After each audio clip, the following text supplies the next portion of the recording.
Our recipe for today, ginisang munggo, Zubuchon style recipe. For our ingredients, we have garlic, onions, tomatoes. So i-chop lang natin sila. And then mag-cut rin tayo ng pork. Prepare natin ng black pepper, pamintang durog, and then pork cubes, magic sarap, and then fresh kamote tops. So you have the option naman kung anong talbos yung gagamitin nyo. And then patis, salt, and one of our ingredients, we have back fat or yung chicharon na may laman. So yung munggo natin, pressure cooker natin hanggang sa lumambot. And then once na ready na natin through pressure cooker, i-check natin if totally malambot na siya para masimulan na natin yung ating initial process. So once it's okay, prepare natin yung ating pork. Pakuluan muna natin siya sa konting tubig. And then hintayin lang natin siya na maiga.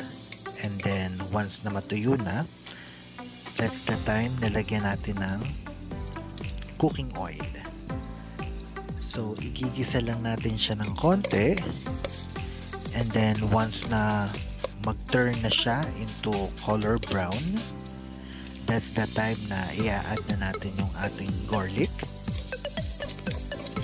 So gisa-gisa lang tayo. So option nyo na kung alin yung gusto nyo unahin, kung garlic or sibuyas. So on my end, garlic muna ako lagi pag nagluluto, and then to be followed na yung ating sibuyas.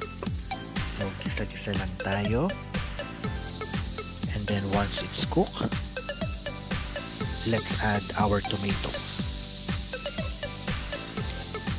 Right, i-mix lang natin ang ayos. Once we're done, let's add yung pinalambot natin na munggo. After ma-add natin, so haluin lang natin ng konti para mag-mix yung mga ingredients. And then after that, if we want na dagdagan ng sabaw, so dagdagan lang natin. Kasi kami gusto namin yung madaming sabaw, so mas okay yun. And then let's add our pork cubes habang pinapakuluan. So add na rin natin yung ground black pepper. Add rin natin yung ating salt and yung magic sarap. So this is the time na pwede na natin siyang timplahan. And then once na kumukulo na, and then natikman nyo naman na okay na yung lasa, it's time for you to add kamote tops. So konti lang naman to, at least para mainitan, pwede na siyang consider na luto. And then once done, pwede na nating ilagay yung ating back fat or yung ating chicharon.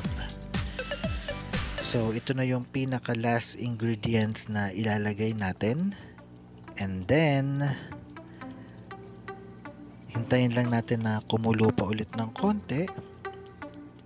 And then after that, ready na yung ating ginisang munggo.